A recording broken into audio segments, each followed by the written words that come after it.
Девчонки, привет! У меня сегодня отчет по моему проекту 100 использований. И сегодня у меня середина проекта. Вот так под конец года получилось, что большинство средств прошли у меня отметку 50 использований. Вкратце о проекте. Начала я его 10 месяцев назад. Всего в проекте 8 продуктов. И сейчас мы будем смотреть их по мере нанесения макияжа. И я буду вам рассказывать о том, что изменилось, и мои впечатления. Во-первых, у меня в проекте 100 использований бронзер от Guerlain. У меня это стандартная линейка и оттенок Light Clair Rose 00. Вообще он позиционируется как Cool Light, но это очень характерно для бронзеров такого олдскульного люкса, они рыжат. Конкретно этот оттенок светлый. Я брала его в проект вообще как один из моих самых нелюбимых бронзеров. И получается, что за эти 10 месяцев я воспользовалась им ровно 50 раз. Когда я была загорелая, я использовала его в качестве пудры на все лицо, немножко бронзирующий. Весной я использовала его непосредственно как бронзер. Он очень светлый, действительно светлый. И этим грешат вот такие вот марки, типа Guerlain, что такие пудры достаточно малопигментированные, светлые и рыжие.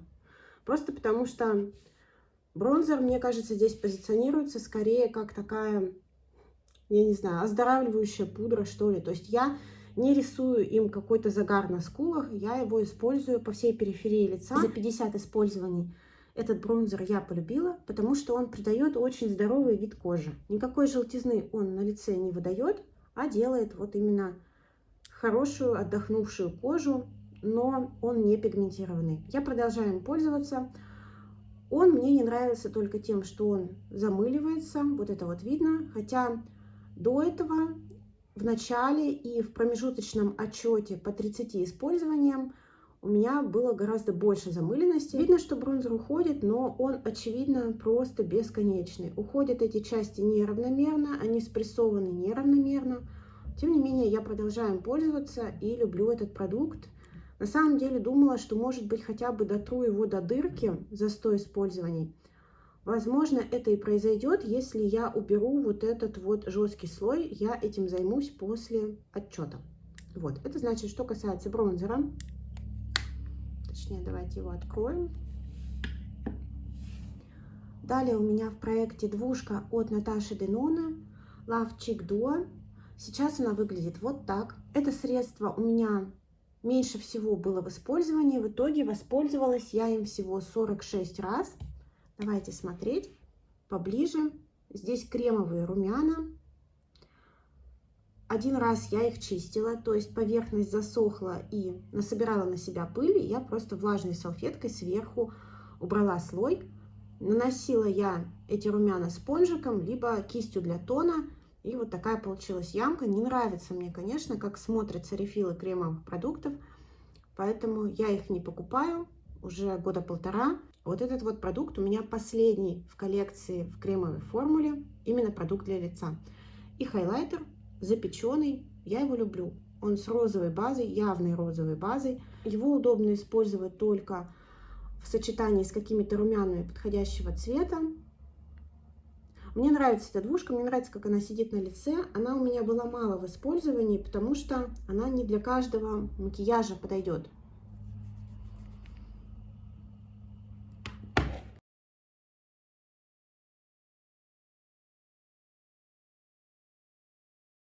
Вот так тут выглядят продукты. Изначально я ее брала в проект как раз-таки из-за кремового рефила. Хотела воспользоваться им как можно больше раз. Действительно он подсыхает, но у меня и получилось сделать довольно большую ямку. Вот этот вот хайлайтер мне в принципе нравится. Наверное, я бы и оставила только его. В итоге избавилась от румян, потому что им уже больше 2 лет. Но, к сожалению, несмотря на то, что есть дырочки, у этих палеток Наташи Деноны не вынимаются рефилы. Поэтому здесь никак. Либо я ее оставляю, либо выбрасываю эту двушку полностью. Я думаю, что этот продукт в итоге дойдет свои 100 использований, и я отправлю его на покой, потому что либо перепрессую сюда какие-то другие румяна, если у меня будет к тому моменту настроение что-то вообще, в принципе, перепрессовывать. Хайлайтер тут бесконечный. Он красивый, он мне нравится, именно поэтому я бы, конечно, предпочла, чтобы здесь был пудровый какой-то продукт. Я бы тогда даже не беспокоилась о том, что она у меня лежит. Третий продукт у меня в 100 использованиях. Это хайлайтер Ofra. У меня это оттенок, коллаборация с Nikki Tutorials Space Baby. Этот продукт у меня достиг 50 использований. И вот такая тут дырочка. Достаточно большая ямка.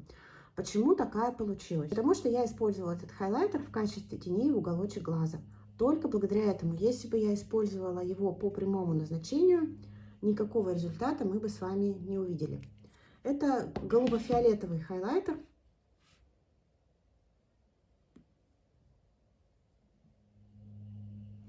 И он мне не особо нравится. В чем проблема? Проблема в том, что он скорее дает такое свечение тускловатое, как будто изнутри. Это очень странно. То есть вы блестите действительно, как будто инопланетянин.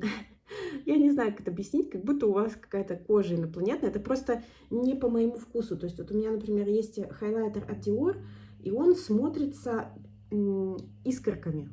И в контексте цвета мне такое нравится больше. То есть, понимаете, если цвет естественный, то вот такая формула ему подходит, потому что какой-то бежевый, вы там его вполировываете, это как будто ваше естественное свечение. А есть и хайлайтер уже какого-то такого цвета, более творческого, то когда он пытается мимикрировать под вашу кожу, то есть под вашу текстуру кожи, создавая какое-то такое покрытие. В общем, мне не нравится его текстура, вот если вкратце. Я считаю, смотрится неестественно, и гораздо больше мне нравится хайлайтер от Dior в 6 оттенке. И поэтому вот эту штучку я, наверное, доведу до 100 использований и буду расхламлять. Я брала его совсем за недорого. Вообще хайлайтеры от Ofra дорогие, но я брала какие-то остатки на Wildberries 100 лет назад.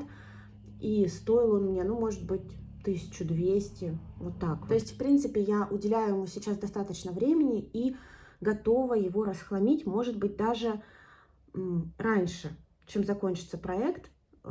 Не знаю, как пройдет мое второе весеннее расхламление, которое я планирую после январского. Это вот что касается Ofra, тоже 50 использований. Вообще мне нравится формула Ofra запеченная. Но мне не нравится эта формула вот в таком цвете. Также в 100 использованиях у меня палетка от Tom Ford. Tom Ford у меня в оттенке Smoky Quartz. Брала я эту палетку в 100 использований, чтобы как можно больше уделить ей времени, потому что я купила ее в шикарной формуле Cream to Matte или Creamy Matte. Я не помню, как она у Tom Ford называется. И я просто побоялась, что она высохнет, потеряет свои свойства и перестанет меня радовать. А у меня очень много палеток, и если бы она просто лежала, я бы, возможно, за год воспользовалась ей, ну, 3-4 раза максимум. Поэтому я взяла ее в проект, и на данный момент я воспользовалась ей 51 раз.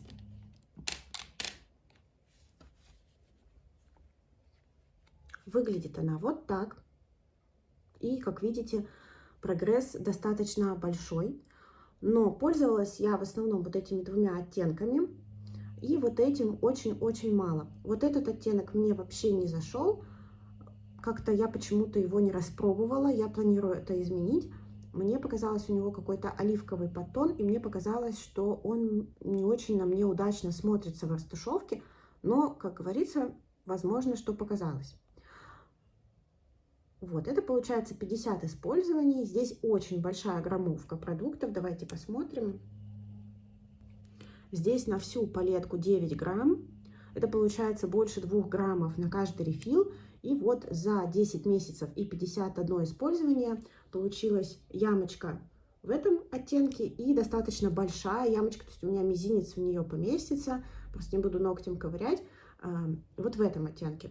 Почему такие точечные углубления? Потому что я довольно маленькие кисточки использовала, когда эти два оттенка применяла в макияже. Я обожаю эту палетку, она мне очень нравится. Здесь оттенки, которые соответствуют моему понятию нюд. Они мне очень подходят, потому что они с краснинкой, они не рыжие, не холодные.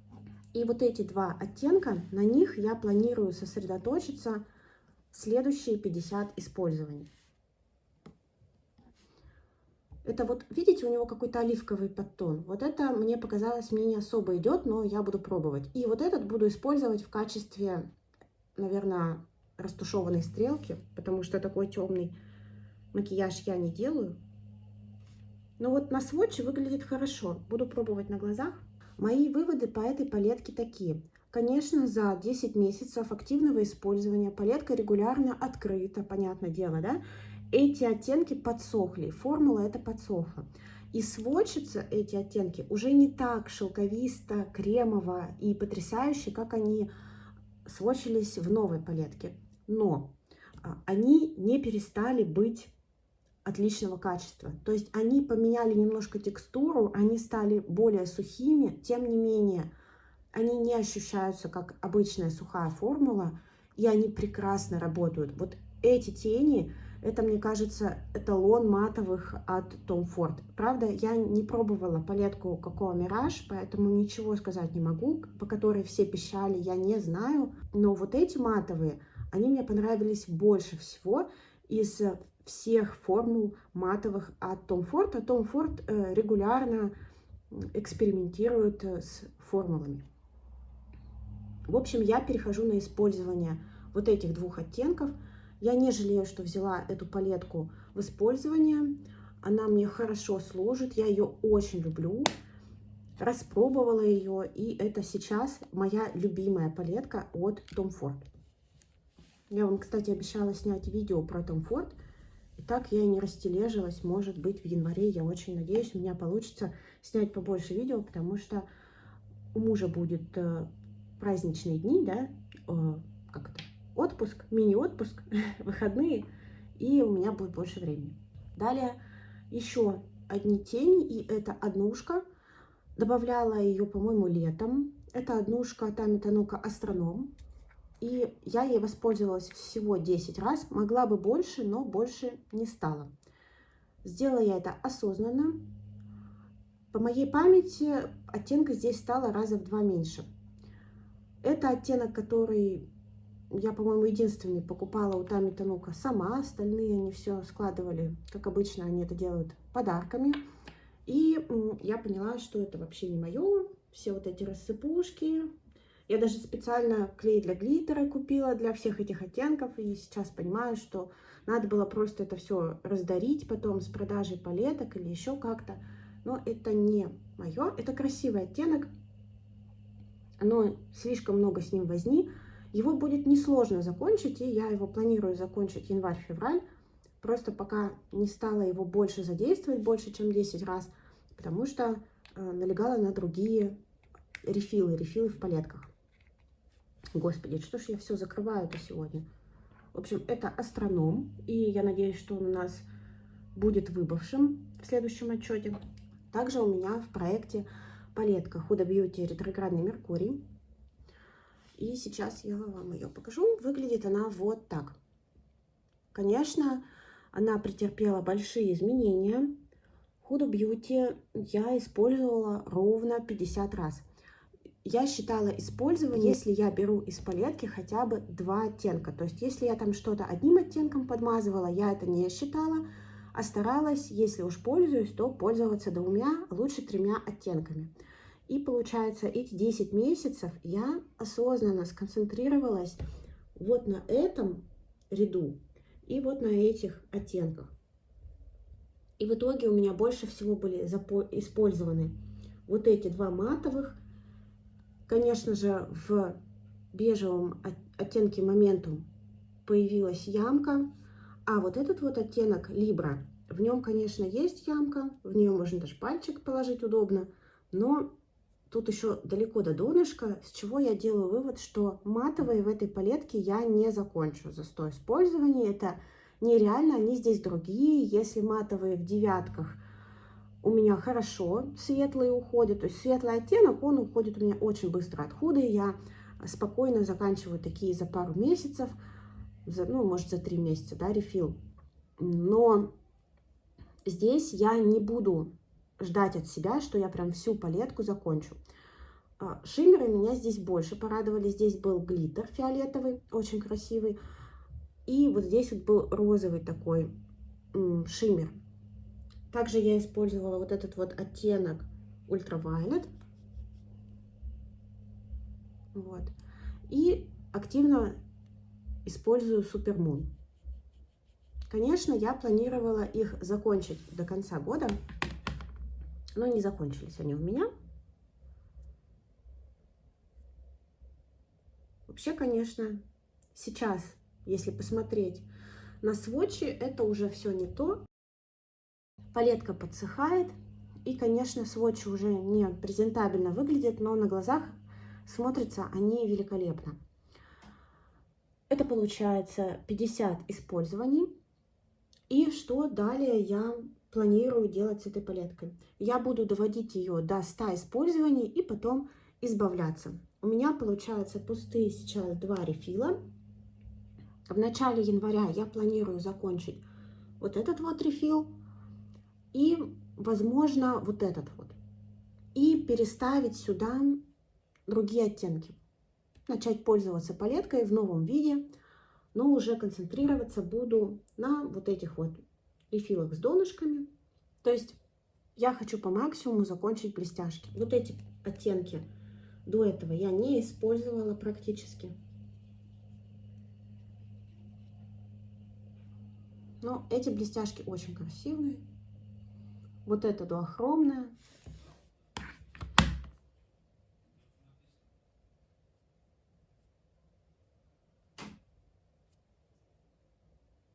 Ну, мне кажется, будут очень красивые нюдовые макияжи.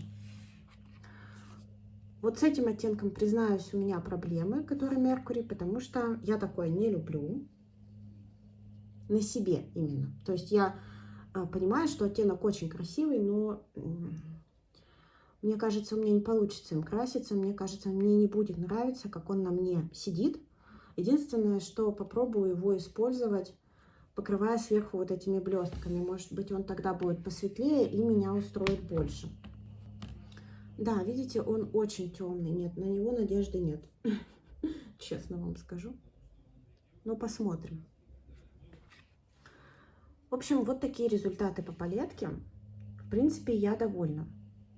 Если будут практически закончены все шиммеры, я буду довольна результатом и спокойно палетку выброшу.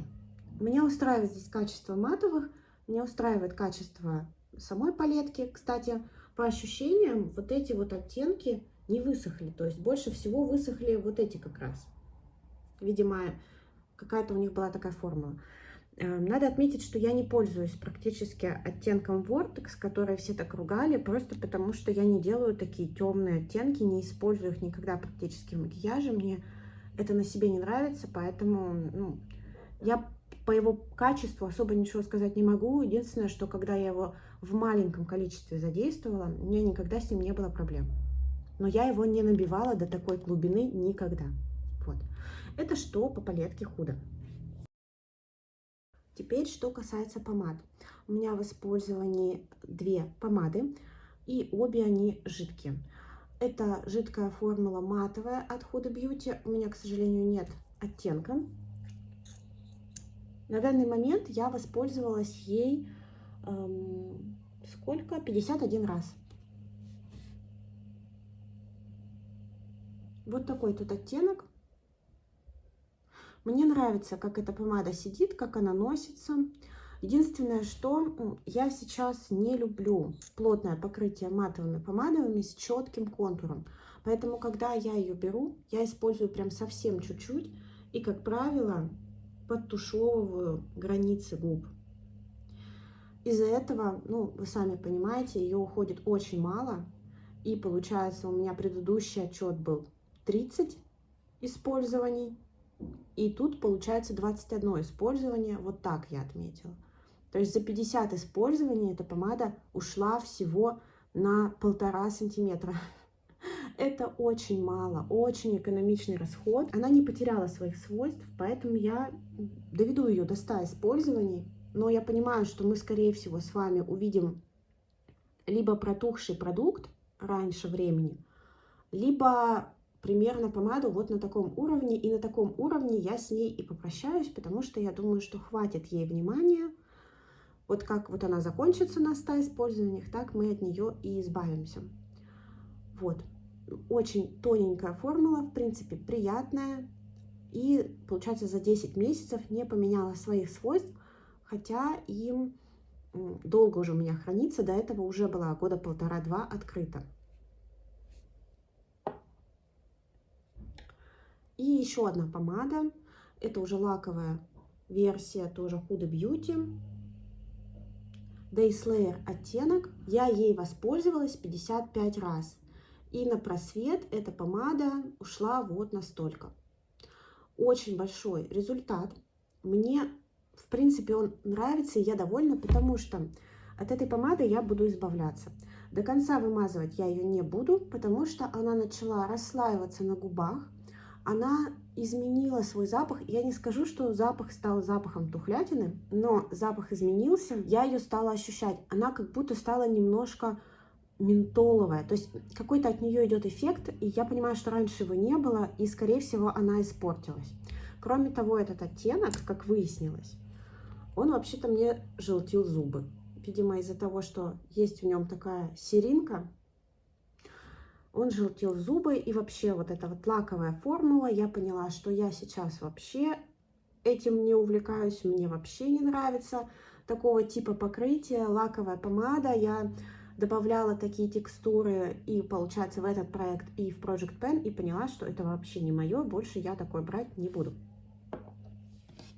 И на замену этому продукту я хочу взять блеск от Golden Rose в очень приятном коралловом оттенке. Почему его? Потому что он подойдет к макияжам, которые я собираюсь сделать ретроградным Меркурием. Он подойдет к матовой помаде от Huda, рыженькой. Ну, эти продукты можно носить вместе будет. Очень приятный оттенок. Бутылек новый, поэтому отметки нет. Но я надеюсь, что за 50 использований он практически или полностью подойдет к концу. Это все мои продукты в проекте 50 использований. И напоследок я хотела бы вам озвучить свои выводы вообще спустя 10 месяцев этого проекта. По продуктам я в целом вам сказала. Единственное, что хотела отметить, мои наблюдения, что используя вот эти кремовые румяна, я для себя поняла, что, скорее всего, продлю мораторий на покупку кремовых продуктов для лица. Мне это не надо. Меня будет только нервировать то, что они сохнут. Это во-первых. Во-вторых, никаких больше рассыпчатых пигментов. Все это вообще не мой формат продукта. В-третьих, никаких больше покупок дублирующихся оттенков, потому что у меня сейчас 3 хайлайтера вот в таком оттенке. Мне куда? То есть это все надо расхламлять, это не имеет никакого смысла. И самый главный вывод – это то, что я больше не беру жидкие помады. Вообще никакие. Я не то, что буду себя заставлять или ограничивать, я просто не хочу ни матовую формулу, ни вот такую вот особенно лаковую. Мне не нравится, потому что она очень плотно сидит на губах. Мне кажется, она утяжеляет мне образ, ну, лицо утяжеляет. Поэтому я ни в коем случае себя не заставляю, не ограничиваю. Я просто поняла, что это не мое. У меня сейчас несколько, ну, наверное, штук 10 помад в подобных формулах, и меня просто нервирует, потому что я понимаю, что чтобы закончить такую помаду, до того, как она протухнет, нужно уделить ей слишком много времени, это нереально. Если помада пуля может храниться там 2-3 года, жидкая помада, по-хорошему, это вообще год.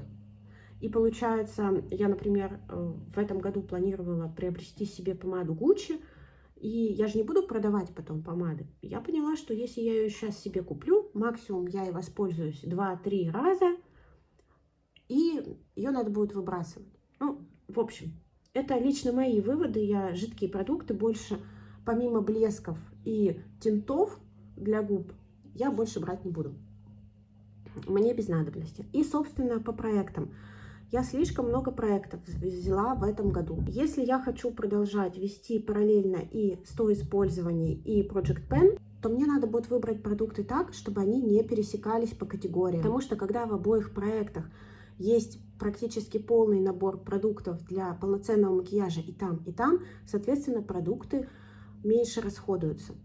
Ну и, естественно, логичные выводы, что чтобы дело шло, нужно, чтобы все продукты между собой сочетались. А у меня, получается, очень сильно выбивался этот хайлайтер и вот эта вот двушка. Она не всегда хорошо смотрелась в макияже. И в связи с этим у меня, девочки, к вам вопрос. Надоели ли вам эти продукты? Продолжать ли мне доводить этот проект до 100 использований? Или выбрать какой-то другой набор продуктов и начать проект 50 использований? То есть немного ли это 100 использований, на ваш взгляд, как бы вам хотелось? Потому что я, в принципе, готова все эти продукты поменять. С одной стороны, я не против ими и дальше краситься, но не огорчилась бы и поменять их на что-то другое и поставить себе цель в 50 использований. Поэтому я очень жду от вас обратную связь. Спасибо, девчонки, что посмотрели это видео. Всем вам прекрасных макияжей, отличного предпраздничного настроения. Я надеюсь, у вас уже все готово. Готово меню, готов наряд. Вы знаете, как вы будете делать макияж. Выбрали подарки близким. Я вам желаю, чтобы у вас все сложилось. Увидимся еще перед Новым годом в следующем видео. Всем спасибо за внимание. Всем пока-пока.